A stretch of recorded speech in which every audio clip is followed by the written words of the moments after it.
Hello everyone, this is Shelly Gulati. Welcome you all to my YouTube channel Great Door. कैसे हैं आप सभी लोग? कैसी चल रही है आपकी सीटेट की तैयारी? बढ़िया चल रही है? क्लासेस सब क्लियर हो रही है? टॉपिक्स कोई दिक्कत हो तो कमेंट बॉक्स में बता दो, नहीं हो रही हो तो भी बता दो अगर अच्छी लग रही हो क्लास तो। और यार प्लीज़ सब्सक्राइब कर दिया करो चैनल को, ज़्यादा से ज़्यादा शेयर करो क्लासेस को। चलो, तो फिर आज हम अपने चाइल्ड डेवलपमेंट एंड पेडागोजी में क्या क्या पढ़ेंगे जान लें। एक तो हम पढ़ेंगे आज बाईपोलर और ट्राइपोलर प्रोसेस के बारे में, साथ ही साथ हम पढ़ेंगे मॉन्टेसरी मेथड के बारे में, फ्रॉइडल के बारे में। बहुत कुछ पढ़ना है, चलो जल्दी से स्टार्ट करते हैं। अच्छा, कल की क्लास नहीं देखी हो तो प्लीज़ ले लो। हमने कल चाइल्ड सेंटर्ड एजुकेशन में काफ़ी कुछ जाना था। चाइल्ड सेंटर्ड एजुकेशन क्या है, प्रोग्रेसिव स्कूल क्या है, प्रोग्रेसिव एजुकेशन क्या है, साथ ही साथ टीचर सेंटर्ड एजुकेशन क्या है। और हमने जाना था कि जॉन डुई का क्या कहना है, कौन है जॉन डुई, उनका क्या कहना था, उनका क्या मानना था, सब कुछ हमने कल की क्लास में पढ़ा था। साथ ही साथ हमने रूसो का क्या कहना है चाइल्ड सेंटर्ड एजुकेशन पे, वो भी जाना था। तो आज हम आगे का कंटिन्यू करते हैं, पढ़ते हैं कि क्या है ये मॉन्टेसरी मेथड। चलिए स्टार्ट करें आज की क्लास को। चलो स्टार्ट करते हैं। Child development and pedagogy for paper 1 and 2, क्योंकि जो हमारे लर्नर्स हैं, जो डेली देख रहे हैं स्टूडेंट्स, उनको पता ही है कि हमारी क्लासेस पेपर 1 पेपर 2 दोनों के लिए हैं ही। और चलो जल्दी से स्टार्ट करते हैं। सबसे पहले आ गए हमारे फ्रेडरिक फ्रोबेल। इनका बर्थ हुआ था 21 अप्रैल 1782 में और डेथ हुई थी इनकी 21 जून 1852। वैसे ये एग्ज़ाम में क्वेश्चन नहीं आता कि कब बर्थ कब डेथ, बट जानने में कोई बुराई नहीं है ना। तो कौन थे ये एक जर्मन एजुकेटर थे, ठीक है ना, जिन्हें ज़्यादा इन्होंने किस बारे में हम अगर इनकी बात करें तो किंडरगार्टन जो सिस्टम है उससे रिलेटेड हम इनका ज़्यादा सुनते हैं। क्या कहना है इनका, कहना है कि जो किंडरगार्टन सिस्टम है उसका काफ़ी क्रिटिकल रोल है अर्ली चाइल्डहुड डेवलपमेंट पे, ठीक है ना। ये एक पायनियरिंग जर्मन एजुकेटर थे, 70 ईयर ही ये जिए थे। और इन्होंने ही क्या किया था, फाउंड किया था किंडरगार्टन सिस्टम और उसे इनकरेज किया था, एम्फेसिस किया था, जोर डाला था कि जो ये अर्ली चाइल्डहुड डेवलपमेंट है उस पर किंडरगार्टन सिस्टम का एक महत्वपूर्ण रोल है ना। क्लियर क्लियर क्लियर, बड़े आगे और देखें। चलो चलिए चलिए चलिए, फ्रोबेल्स कोर एजुकेशनल प्रिंसिपल। पहला क्या आ जाएगा, play as the foundation of learning. इनका क्या कहना था, जो खेल है वो क्या है, लर्निंग की एक फाउंडेशन है, एक नींव भी कह सकते हैं हम इसको। Froebel asserted that play is the highest expression of human development, allowing children to freely express inner thoughts and construct their understanding of the world through indirect experiences। इनका कहना था कि बच्चा जो है खेल खेल में बहुत ही अच्छी तरीके से सीखता है, लर्न करता है। हमें बच्चों को अलाउ करना चाहिए कि वो खुद से कंस्ट्रक्ट करें, है ना। उनकी नॉलेज जो होगी, उनकी अंडरस्टैंडिंग होगी, कैसे कंस्ट्रक्ट होगी, जब वो वर्ल्ड के साथ क्या करेंगे, डायरेक्ट इंटरेक्ट कर रहे हैं, अपने एक्सपीरियंसेस, अपने अनुभवों से सीख रहे हैं। खेल खेल में बच्चा काफ़ी अच्छी तरीके से सीखता है। हमें कोशिश करनी चाहिए कि हम कुछ सिखा रहे हैं तो उसे फ़न वे में सिखाएं। क्या होगा जब आप प्ले वे में सिखाएंगे तो क्या होगा, बच्चा खेल खेल में और अच्छे से चीज़ों को सीखेगा, इंटरेस्ट डेवलप होगा और लर्निंग भी अच्छी तरीके से होगी।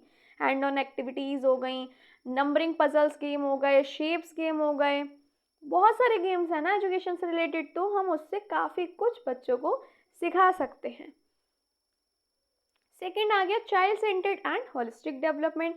इनका क्या मानना था, देखते हैं। He believed in nurturing the natural unfolding of a child's abilities, emphasizing that education should be support the holistic development।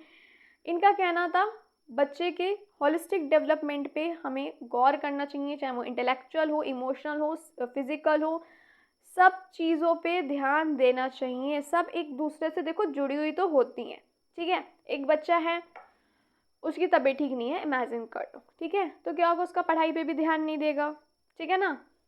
Intellectual affect हुआ, फिजिकली फिट नहीं है, तो फिजिकली फिट नहीं है, इंटेलेक्चुअल इफेक्ट हो रहा है, साथ ही साथ इरिटेट भी हो रहा है बच्चा, है ना। तो इमोशनल भी क्या होगा, वो अफेक्ट होगा।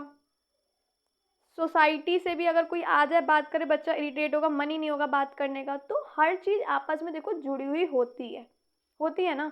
तो हमें साथ ही साथ बच्चों के सब चीज़ों पे ध्यान देना चाहिए, ठीक है ना, होलिस्टिक डेवलपमेंट पे।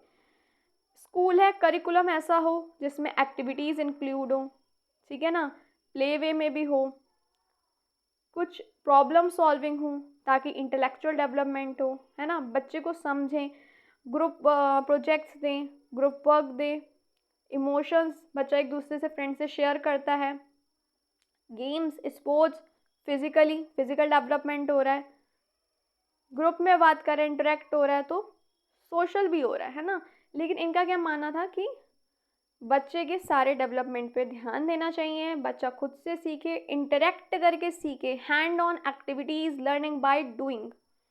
क्लियर।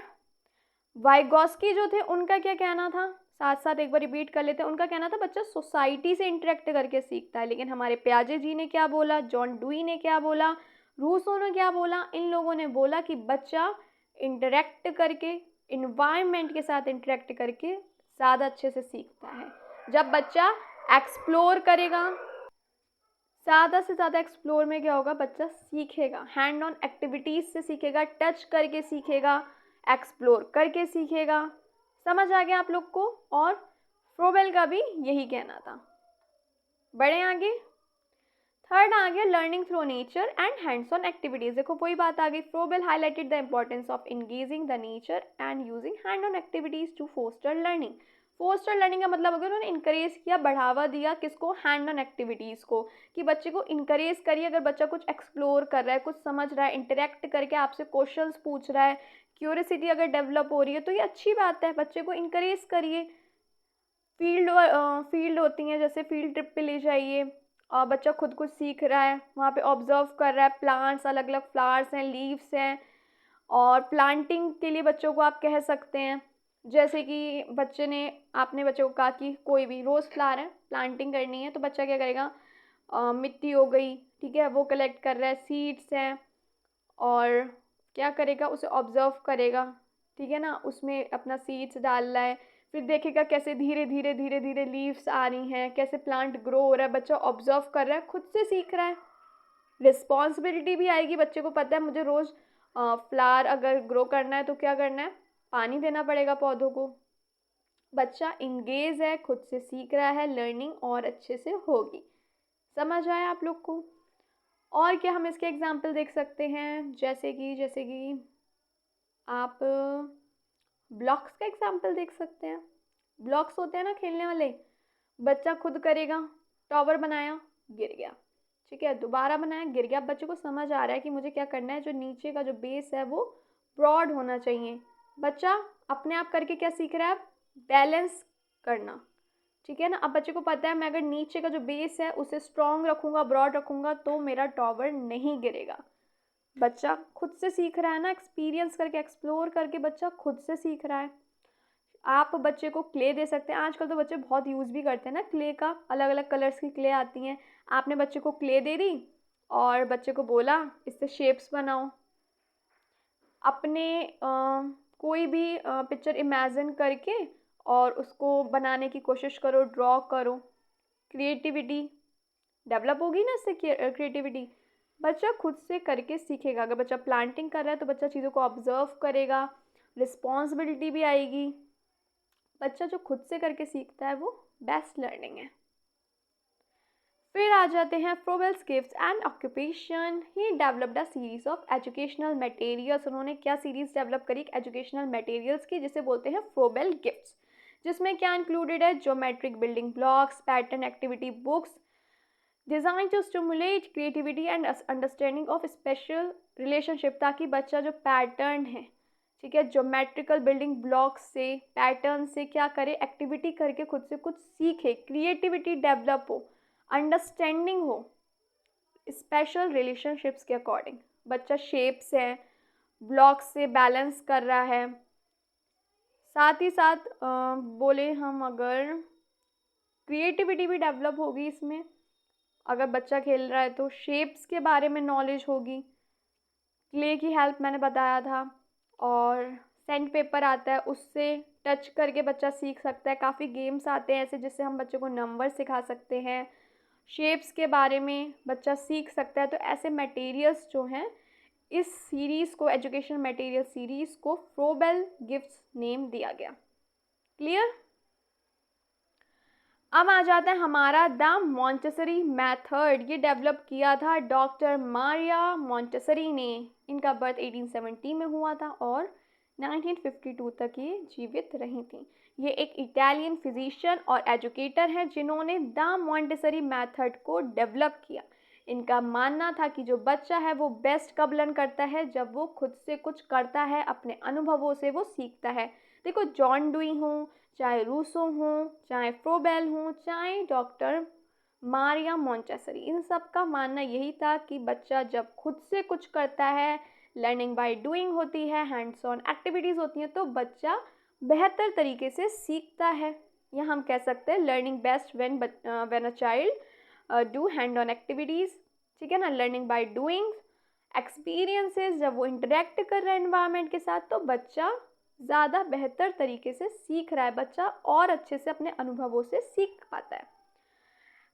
एम्फेसिंग दैट चाइल्ड्स, उन्होंने बोला जो हाथ हैं बच्चों के, जो हैंड्स है, उसे एक प्राइमरी टूल कहा गया है, क्योंकि बच्चे इससे क्या कर रहे हैं, एक्टिविटीज़ करके लर्न कर रहे हैं, इन्वायरमेंट से कुछ सीख रहे हैं। Clear? The child is both a sponge and a mirror. He soaks up the experiences and lessons of life and mirror back what he sees in the world around him. ये जो quote है, ये जो thought है doctor Maria Montessori का। इनका कहना है बच्चा एक स्पॉन्ज की तरह है और एक मिरर की तरह भी। ये एक स्पॉन्ज की तरह है जो एब्जॉर्व कर रहा है एक्सपीरियंसेस, अनुभव और लेसन्स लाइफ के, इमोशंस, इंफॉर्मेशन, लैंग्वेजेस, एक्सपीरियंस। जैसे कि एक स्पॉन्ज होता है, पानी के ऊपर रखो तो सारा स्पॉन्ज क्या करेगा, वाटर को एब्जॉर्व कर लेगा। ठीक वैसे ही बच्चे भी एक स्पॉन्ज की तरह है जो क्या करते हैं, एब्जॉर्व करते हैं क्या, lesson of life, information, languages जो बच्चे सीख रहे हैं अनुभवों से अपने, है ना, इंटरेक्ट करके जो इन्वायरमेंट में क्या सीख रहे हैं, वो लैंग्वेज हो गई, जानकारी जो उन्हें मिल रही है, लेसन्स जो मिल रहे हैं उनको, उन सबको बच्चा सोक कर रहा है, एब्जॉर्व कर रहा है। समझ आया? And mirror back what he sees in the world around him. अब इन्होंने ये स्पॉन्ज तो चलो समझ आ गया, जैसे पानी को स्पॉन्ज एब्जॉर्व करता है, बच्चे भी नॉलेज को एक्सपीरियंस से जो सीखते हैं, इंफॉर्मेशन हो गई, इमोशंस हो गए, सबको एब्जॉर्व कर रहे हैं, इसलिए इन्होंने स्पॉन्ज से बच्चे को कंपेयर कर दिया।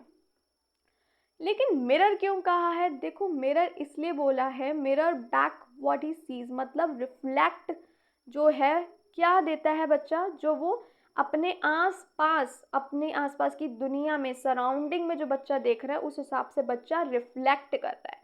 जैसे कि अगर बच्चा घर में पॉजिटिविटी देख रहा है, बाहर पॉजिटिविटी देख रहा है कि कैसे हमारे पेरेंट्स बात करते हैं, टीचर्स कैसे बात कर रहे हैं, बच्चा भी उस अकॉर्डिंग करेगा। अगर आप घर में बच्चे को सपोर्ट करते हैं, पोलाइटली बात कर रहे हैं, बच्चे को ट्रीट अच्छे से कर रहे हैं और उसके साथ फ्रेंडली नेचर रख रहे हैं ताकि बच्चा कोई प्रॉब्लम में हो तो वो आपसे शेयर करे, ना कि आप उसको डांट रहे हैं, बच्चे को टाइम दे रहे हैं, उस चीज़ का बच्चे पे इफेक्ट पड़ेगा। तो बच्चा भी वैसे ही आगे से ट्रीट करेगा, रिफ्लेक्शन वही मिलेगा। टीचर्स पोलाइटली बात कर रहे हैं, टीचर्स को देखेगा बच्चा, एब्जॉर्व करता है, हर चीज़ ऑब्जर्व करता है बच्चा। अगर आप फ़ोन पे किसी से गुस्से में या गलत तरीके से बात कर रहे हैं, थोड़ी देर में देखो बच्चा भी आपकी तरह, अगर बच्चा खेलते हैं ना, मम्मा पापा टीचर बन रहा है, कभी डॉक्टर, तो बच्चा भी वो चीज़ ऑब्जर्व करके वैसे ही रिफ्लेक्ट करेगा। अगर आप पोलाइटली बात कर रहे हैं क्लास में, बच्चे को अच्छा लग रहा है ना, वो आपसे क्वेश्चन पूछ सकता है बिना डरे। वो गेम में भी आपकी तरह अगर रोल प्ले कर रहा है तो वैसे ही करेगा जैसे आप हैं।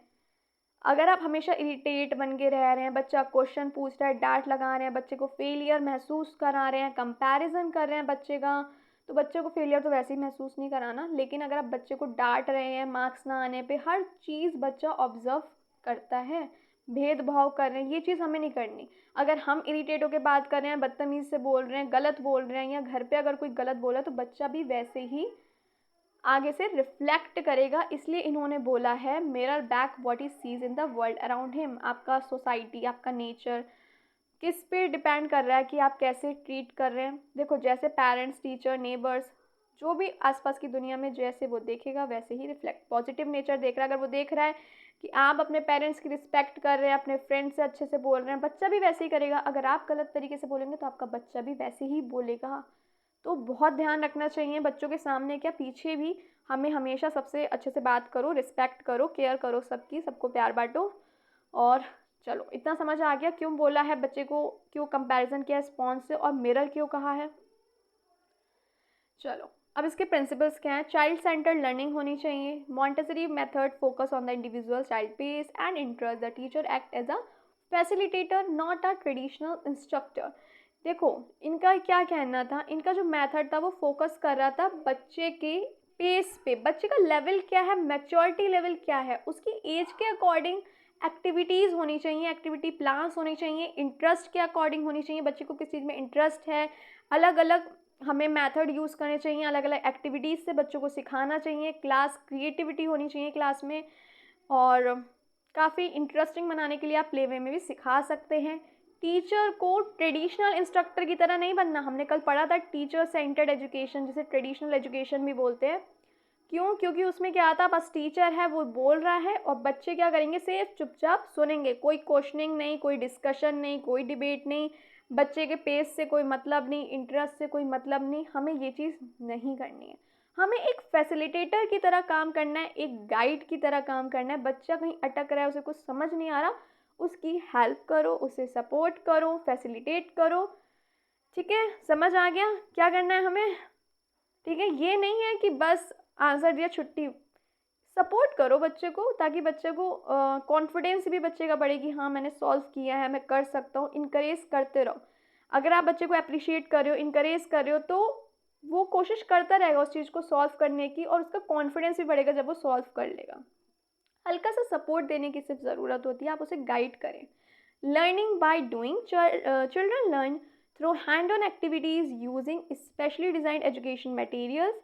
This promotes deep understanding act active engagement. देखो, बच्चा जब खुद से करके कुछ सीखता है, हैंड ऑन एक्टिविटीज़ होनी चाहिए, तो बच्चा ज़्यादा अच्छे से समझता है, एक्टिवली उस चीज़ में इंगेज होता है, यानी इन्वॉल्व होता है, बच्चा चीज़ों को समझता है।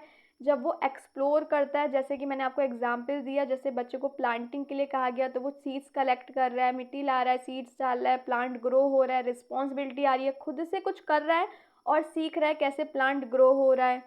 ठीक है ना। बच्चे को अलग अलग एक्टिविटीज़ में इन्वॉल्व कर सकते हैं, जैसे मैंने अभी क्ले वाली बोली, या फिर पिक्चर वाला मैंने अभी एग्जांपल दिया कि बच्चा खुद से कुछ ड्रॉ कर रहा है, या फिर हमने कोई टॉपिक दिया कि चलो आप इसमें अपनी राय बताओ, डिस्कशन भी हो रहा है, तो डिस्कशन भी इम्पॉर्टेंट है। हैंड ऑन एक्टिविटीज़ में प्रोजेक्ट्स आ जाएंगे। आपने टॉपिक्स कुछ दिए और बच्चों से पूछ रहे हैं आपको इसमें से कौन सा टॉपिक पसंद है, उस पर कुछ प्रोजेक्ट बनाओ, है ना, कुछ क्रिएटिव करो। ये सारी चीज़ें जो बच्चा खुद करके सीख रहा है, उसमें इंगेज्ड भी हो रहा है। प्लांटिंग में जैसे इंगेज हो रहा है, कुछ शेप्स का आपने बनाने को बोल दिया, या फिर कह दिया कुछ नया, जैसे कि वाटर कलर्स होते हैं, तो बच्चे के पास कलर्स हैं, red, blue, orange, blue, black, white, मतलब कोई भी कलर्स है। ठीक है ना। तो आपने कहा कोई भी दो कलर्स यूज़ करके कुछ नया कलर बनाओ। होता है ना, अगर हमने रेड येलो मिक्स कर दिया तो न्यू कलर बनेगा, ग्रीन ब्लू मिक्स कर दिया तो अलग कलर बनेगा, तो कुछ न्यू कलर क्रिएट हो रहे हैं, तो बच्चा खुद से करके सीख रहा है कि हाँ जब ये कलर मिक्स किया तो ये कलर बन गया। बच्चा खुद से सीखे, ये नहीं आप बता रहे कि रेड वाइट को मिक्स किया तो क्या होगा, या रेड येलो को मिक्स करके कौन सा कलर बनेगा।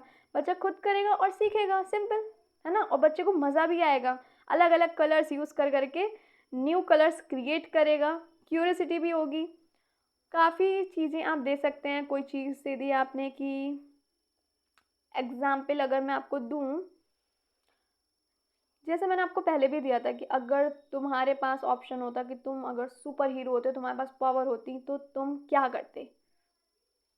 कोई प्रॉब्लम दे दी, पॉल्यूशन वाली, मैंने लास्ट में भी एग्जांपल दिया था कि पॉल्यूशन ना हो, है ना, ज़्यादा बढ़े ना, पॉल्यूशन कम करने के लिए क्या करना चाहिए, क्रिटिकल थिंकिंग, है ना, बच्चा चीज़ें सोचेगा, प्रॉब्लम सॉल्विंग, समझ आया ना? तो क्या होगा, लॉजिक भी, इससे क्या होगा, लॉजिकली रीजनिंग कह सकते हैं हम, लॉजिक डेवलपमेंट होगा, समझेगा बच्चा, इंटेलेक्चुअल डेवलपमेंट भी कह सकते हैं हम। बच्चा लॉजिकली सीखेगा, रीजनिंग जो है उसे सॉल्व करेगा, प्रॉब्लम सॉल्विंग जो है।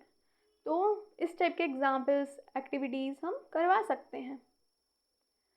फिर आ जाएगा प्रिपेयर्ड क्लासरूम। क्लासरूम्स आर काम, orderly and equipped with materials that encourage independence. देखो, क्लासरूम में बहुत सारे ऐसे मटेरियल्स होना चाहिए जिससे बच्चा इंकरेज हो, एक्सप्लोर कर पाए, कुछ एक्टिविटीज़ हो, ज़्यादा से ज़्यादा बच्चा सीख पाए। मिक्स्ड एज क्लासरूम होना चाहिए, अलग अलग एज के बच्चे हों ताकि सब एक दूसरे से कुछ ना कुछ सीखें। जो बड़े हैं वो सिखा रहे हैं छोटों को, छोटे सीख रहे हैं।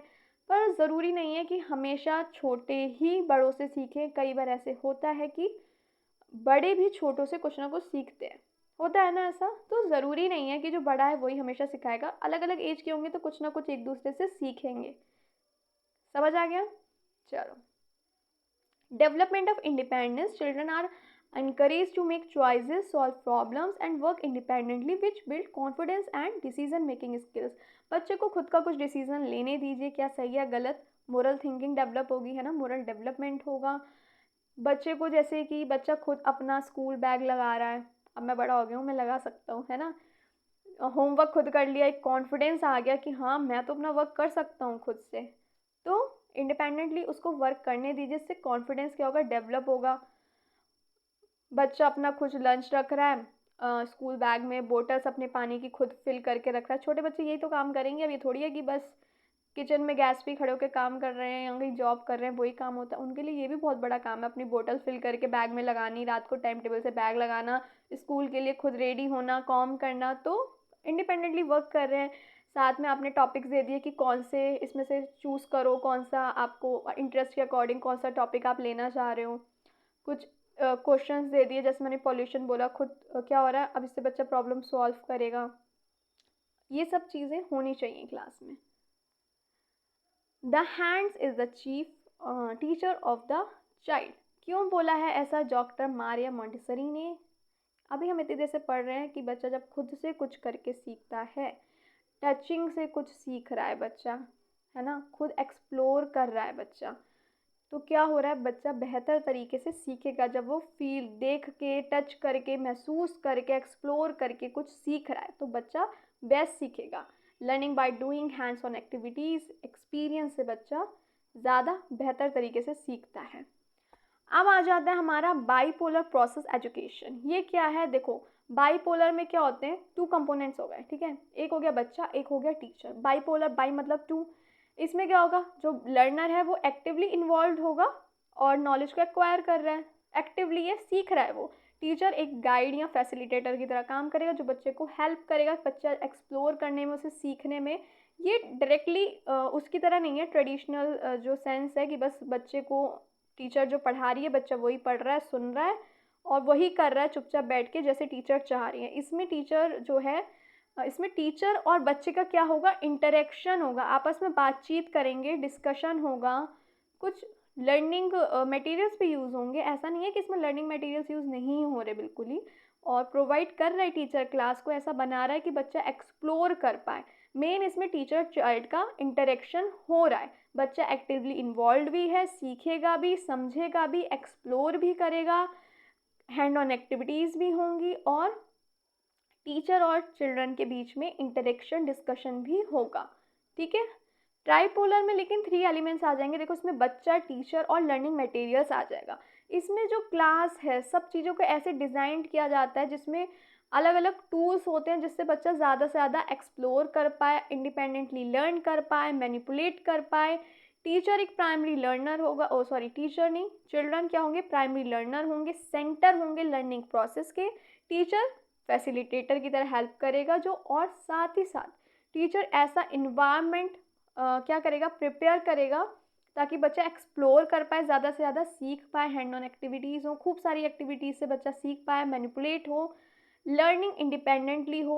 हम बहुत सारी चीज़ें कर सकते हैं बच्चों को सिखाने के लिए, जैसे कि हमने बटन्स और ब्लॉक्स हो गए, और बटन्स और ब्लॉक्स चलो लेते हैं, ठीक है ना। तो हमने दे दिया कि अलग अलग कलर्स में इसे मतलब सेपरेट करो। और क्या दे सकते हैं हम इसका एग्जांपल, बताओ बताओ बताओ। शेप्स के लिए हम इन सब चीज़ों को ब्लॉक्स का यूज़ कर सकते हैं। हम पजल्स कर सकते हैं कि बच्चा पजल्स से शेप बना रहा है, ठीक है ना। पजल्स गेम तो बहुत ही इंटरेस्टिंग होते हैं, मज़ा भी आता है, क्यूरोसिटी भी होती है, प्रॉब्लम सॉल्विंग भी होगी, है ना। बच्चा पजल्स यूज़ करके शेप्स को बनाना सीख रहा है, क्ले का यूज़ कर रहा है। काफ़ी सारे हम लर्निंग मटेरियल्स का यूज़ कर सकते हैं, इसमें कर सकते हैं ना। ब्लॉक्स का अलग अलग यूज़ कर सकते हैं शेप्स को सिखाने के लिए। बच्चा सीख रहा है, खुद ही एक्सप्लोर करेगा, सीखेगा। अलग अलग टोटली लर्निंग मटेरियल्स हमें यूज़ करने हैं। अलग अलग कलर्स के बटन दे दिए, उससे बच्चे को कह दिया कि चलो अलग करो, कलरिंग सीख रहा है, छोटी क्लास का है तो। कॉइन्स, बटन और ब्लॉक्स को मिक्स कर दिया, सेपरेट करने को बोल दिया कलर्स और शेप के अकॉर्डिंग। तो ट्राइपोलर में बच्चा, टीचर और लर्निंग मटेरियल्स तीनों होंगे। बाईपोलर में चिल्ड्रन और टीचर होंगे। ऐसा नहीं है कि मैं कहूँ बाईपोलर बिल्कुल बेकार है, ऐसा कुछ भी नहीं है। उसमें भी टीचर और बच्चे का इंटरेक्शन हो रहा है, टीचर प्रोवाइड कर रहा है, एक गाइड की तरह काम कर रहा है, बच्चे को सपोर्ट कर रहा है, फैसिलिटेट कर रहा है, तो वो भी अच्छा है। और ट्राइपोलर में क्या है, लेकिन लर्निंग मटेरियल्स का यूज़ है, उसमें भी है, बट इसमें ज़्यादा उस चीज़ को केयरफुली उसी हिसाब से डिज़ाइन किया जाता है जिसमें बच्चा ज़्यादा से ज़्यादा एक्सप्लोर कर सके, लर्न कर सके, इंडिपेंडेंटली खुद से कुछ कर सके। अब आ जाती है टाइप्स ऑफ एजुकेशन। पहले आ जाएगी हमारी formal education, structure education that typically takes place in schools, colleges and university. ये वो एजुकेशन हो गई जो प्रॉपर वे में होगी, आपकी स्कूल में हो रही है, आप कॉलेज में जो पढ़ रहे हैं, यूनिवर्सिटीज़ में जो पढ़ रहे हैं। जैसे कि एक प्रॉपर सेट करिकुलम होगा, एक स्पेसिफिक इंस्टीट्यूशन या स्कूल है, आप जा रहे हैं, पढ़ रहे हैं, सर्टिफिकेट के लिए, डिग्री के लिए, होता है ना। 10th का 12th का रिजल्ट मिल गया, फिर कॉलेज डिग्री मिली, सर्टिफिकेट मिला, कोई कोर्स किया। इसमें ट्रेंड एजुकेटर होंगे, स्पेसिफिक लर्निंग ऑब्जेक्टिव होगा, जैसे कि स्कूलिंग हम कर रहे हैं, kindergarten to higher education proper कर रहे हैं, फिर आगे हमें पढ़ना है, 12th नहीं होगा, रिजल्ट हाथ में नहीं होगा, तो क्या होगा, आगे एडमिशन कैसे लेंगे, फिर डिग्री नहीं होगी, जॉब कैसे। तो प्रॉपर जो चीज़ें हो रही हैं, जो हम एजुकेशन की बात हो रही है, इसमें जॉब की नहीं हो रही, वो तो मैंने आगे बता दिया कि हम क्यों कर रहे हैं। बट एजुकेशन फॉर्मल होती है, जो प्रॉपर एक करिकुलम के हिसाब से हो रही है, स्पेसिफिक डिग्री के लिए, सर्टिफिकेट के लिए, अगर हम कुछ कर रहे हैं, प्रॉपर वे में हम कुछ कर रहे हैं। फिर आ जाती है इनफॉर्मल एजुकेशन, जो हम बाहर से लर्न कर रहे हैं। Formal learning that happen outside of a structure formal, अब क्लासरूम के आउटसाइड, जैसे हम अपने पेरेंट्स से कह सकते हैं unstructured and spontaneous, often based on life experience, personal interest. Parents वाली अभी हम देखेंगे, आगे आएगी थर्ड वन। इसमें हम बात करेंगे जो हम बाहर से सीख रहे हैं, जैसे कि अपने एक्सपीरियंस से, हमारी किस चीज़ में इंटरेस्ट है।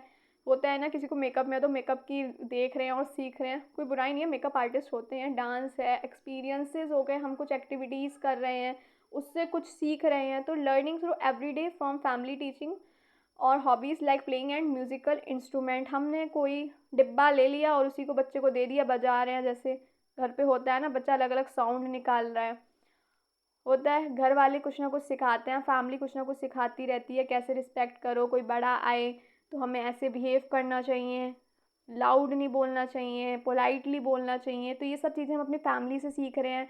कुछ अलग अलग म्यूज़िक इंस्ट्रूमेंट से हम आवाज़ निकाल रहे हैं, कलर्स क्रिएट कर रहे हैं। तो ये सारी चीज़ें आ जाती हैं इनफॉर्मल, जो स्कूल से बाहर हैं, है ना। स्ट्रक्चर्ड फॉर्मल क्लासरूम से बाहर की जो चीज़ें हम अपने अचानक, या हम कह सकते हैं जो अनस्ट्रक्चर्ड है ना, प्लान्ड नहीं है, हम एक्सपीरियंस से और अपने पर्सनल इंटरेस्ट के अकॉर्डिंग सीख रहे हैं। नॉन फॉर्मल जो होगी एजुकेशन, वो क्या होगी, ज़्यादा से ज़्यादा फ्लेक्सिबल होगी। फॉर्मल एजुकेशन से ज़्यादा फ्लेक्सिबल होगी, लेकिन स्ट्रक्चर्ड होगी, जैसे कि वर्कशॉप होती हैं, कम्युनिटी सेंटर हैं, ऑनलाइन क्लासेस हो गई, होता है ना, ऑनलाइन क्लासेस हो गई। और does not lead to formal certification. देखो, इसमें कोई आपको सर्टिफिकेट तो मिल नहीं रहा, आप मेरी क्लास ले रहे हैं, कोई सर्टिफिकेट नहीं बोला मिल रहा आप लोग को, लेकिन आप जब एग्ज़ाम क्लियर करेंगे तो आपको सर्टिफिकेट ज़रूर मिलेगा। Often designed for skill development और social education, adult education classes, online courses. देखो, ऑनलाइन कोर्सेज हो गए, एजुकेशन प्रोग्राम, ये सारे नॉन फॉर्मल एजुकेशन में आ जाते हैं। इनफॉर्मल में आ जाएंगे जो अपने फैमिली से, आस पड़ोस से भी कुछ सीख रहे हैं, अपने फ्रेंड से कुछ सीख रहे हैं, एक्टिविटीज़ करके सीख रहे हैं, एक्सपीरियंस से कुछ सीख रहे हैं। तो ये सारी चीज़ें इनफॉर्मल। फॉर्मल में स्ट्रक्चर्ड हो जाएंगी, इनफॉर्मल में क्लासरूम से बाहर वाली चीज़ें जो हो गई स्ट्रक्चर्ड, फॉर्मल क्लासरूम से बाहर जो आप खुद से एक्सपीरियंस से सीख रहे हैं, अपने घर वालों से, आसपास से एक्सपीरियंस करके कुछ सीख रहे हैं या खुद से कुछ क्रिएट कर रहे हैं, या जैसे म्यूज़िकल इंस्ट्रूमेंट बजा के कुछ नई साउंड को क्रिएट कर रहे हैं, ये सारी चीज़ें इनफॉर्मल हो गई। नॉन फॉर्मल याद रखिएगा, नॉन फॉर्मल हो गई आपकी फॉर्मल की तरह, लेकिन स्ट्रक्चर्ड नहीं है ये ज़्यादा फ्लेक्सिबल है फॉर्मल से, जैसे कि वर्कशॉप्स, ऑनलाइन क्लासेस, ये सारी चीज़ें, ऑनलाइन प्रोग्राम्स आ जाते हैं हमारे नॉन फॉर्मल एजुकेशन में। आई होप आप लोग को क्लियर हो गया होगा। और प्लीज़ अगर आपको मेरी क्लासेस अच्छी लगती हों, पढ़ाया हुआ समझ आता हो, तो प्लीज़ क्लासेस को ज़्यादा से ज़्यादा शेयर कर दिया करो, चैनल को सब्सक्राइब कर दिया करो और लाइक भी कर दिया करो। ये मत सोचा करो बस आधे घंटा मैं आती हूँ, पढ़ा के चली जाती हूँ। बहुत मेहनत लगती है एक पीपीटी बनाने के लिए, एक पीडीएफ बनाने के लिए बहुत टाइम जाता है, ताकि कोई टॉपिक ना रह जाए, कुछ रह ना जाए। मैं मेहनत कर रही हूँ आप लोग के लिए, आप भी थोड़ा सा हेल्प करिए, एडजस्ट करिए। और अगर शेड्यूल आगे पीछे होता है तो कई बार हो जाता है क्लास 10-15 मिनट आगे पीछे, तो आपका जो पेशेंस रखे हुए हैं आप, उसके लिए थैंक यू सो मच। और प्लीज़ ज़्यादा से ज़्यादा मुझे भी सपोर्ट करिए, जैसे आप मेहनत कर रहे हैं अपना एग्ज़ाम क्लियर करने के लिए, वैसे मैं भी आप लोग के लिए मेहनत कर रही हूँ। और प्लीज़ अगर अच्छी लगती हो class, then please like, share and subscribe and thank you for watching. अच्छा, हम अब मंडे को जो है नया चैप्टर स्टार्ट करेंगे, हम कॉन्सेप्ट ऑफ इंटेलिजेंस के बारे में पढ़ने वाले हैं। और मुझे लगता है आपकी क्लासेस विद इन 2 वीक्स जो सिलेबस है, बैच है, ये कंप्लीट हो जाएगा सीटेट का। तो डेली क्लासेस अटेंड करते हैं। मिलती हूँ मंडे को नए टॉपिक के साथ, नए चैप्टर के साथ। तब तक के लिए bye bye, take care of yourself and your family. Thank you for watching.